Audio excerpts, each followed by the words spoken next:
So, I imagine some of you who are more observant have probably noticed by now that my cover of The Mind Electric is treated less like a unique cover to be held in its own merit, and more like a recreation not too dissimilar to ones I've made of Undertale or Deltarune tracks. And all that checks out just fine, except for two things. What the hell are the Tri-Tesla and Spiral synths? So, I'm gonna answer that question I just made up in this video. And don't get me wrong, I'm making this video well aware nobody actually cares or is curious, but I was diagnosed with this funny little thing called autism. So any opportunity I can get to answer questions nobody asked just so I can rant about my special interest at length is an opportunity I will accept with graciously open arms. So, to recap, what are the Tri-Tesla and Spiral synths? To answer this question, we need to go back. Back to around sometime midway through 2025, maybe like August or September, I actually don't remember, to when I discovered something about The Mind Electric, the song I'm covering, something that shook me to my core. You see, Joe Hawley, singer-guitarist of Tally Hall fame, the guy who made most of Miracle Musical, and an entire solo album named after him with a song called Black People, White People, is a bit of an odd guy. He's apparently racist, transphobic, and homophobic, which I haven't seen much evidence for, but I don't doubt it or am surprised, because he's a popular musician who's incredibly talented, and fuck, dude, I couldn't have a fucking favorite band without the main guy from that band being an awful person, I guess. He's also the lead singer of Miracle Musical for most of their songs, and The Mind Electric in particular is his brainchild, as evidenced by the fact that he's been trying to make it happen since apparently as early as Tally Hall became a thing. So naturally, with a guy as odd as this, and a song with as much history as this one, there's gonna be a metric shit ton of small details and hundreds of itty-bitty little things that nobody can even begin to know where it came from, with lyrics just unspecific enough to worm its way fully into the brain of a depressed kid at her lowest. And as the depressed kid once at her lowest, this song intrigues me. I've wanted to pick it apart for a very long time, and now that I'm actually able to, there's so much shit here that I would have never noticed had I never become so interested in this song. And with me as obsessed as I am with this song, I'm incredibly lucky there's so much shit Joe Hawley just decided to release about this song. Like demos 1 through 4, official instrumentals, the fucking vinyl version, an early pre-release of the song, all of the synths he made for the distorted version, and even... wait. This says almost all of the synths. There's synths he didn't release? Short answer, yes. Not officially stated, but yes, allow me to explain. To start, let's take a listen to the synths he did release.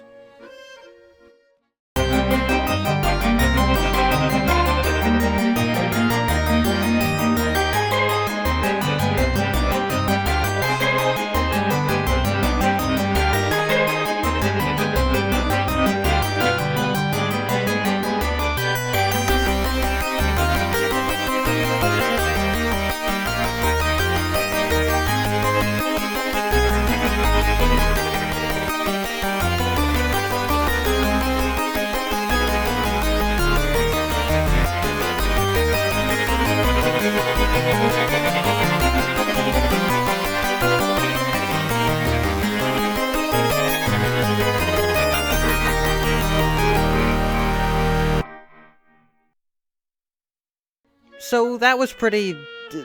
frickin' sweet, Lois. That was all of the synths he actually released. If there's more, please tell me, I beg.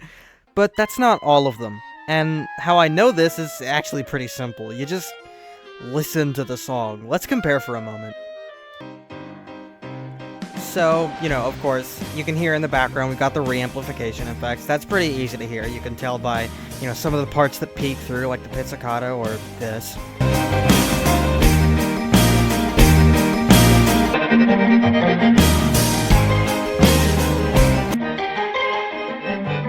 But then there's this other synth.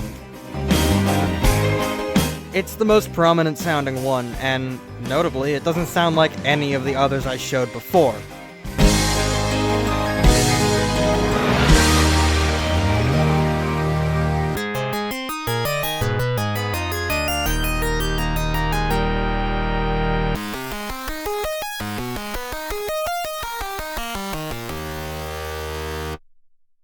Note how it doesn't match.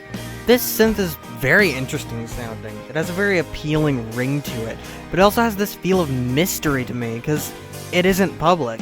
It's very easy to hear, which of course has helped with getting it to sound right in my cover, but even then, it's still not able to, or at least not easy to isolate. If anybody can isolate it, please, please! Please! It's even audible in the normal version with lyrics, so it's not some weird artifact of whatever Joe did to the song when he released the instrumental version. See? Wait a goddamn minute, is that another fucking synth? No, stop. We're not doing that bit again, okay? Okay? My blood pressure still hasn't recovered from the coin punching segment, okay? Let's calm down. So, yes, there's another synth. It's crazy, I know, but there are two. It's like planes, there's always another one. Similarly, it gets worse. This one is not only more baked into the background music, making it harder to hear, it's also exclusive to the vocals version of the song, meaning it's not present in the instrumental. Allow me to demonstrate. Hey gang, I'm here to demonstrate. This is live recording, Susie. Here to demonstrate. I'm demonstrating. So here we have the version with all the lyrics in it. Notice the wobbly synth in the background. And then here's the version with no lyrics and no wobbly synth. It's different mixing. I don't know what he did, but it's different mixing and it's weird. Wobbly synth. No wobbly synth. It's weird. Joe Hawley's a weird guy. Can we agree on that? Didn't he groom someone? Anyway.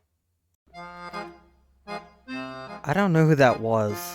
I mean, I guess either way, she got the point across? Though, this raises the question, what do you do with this information?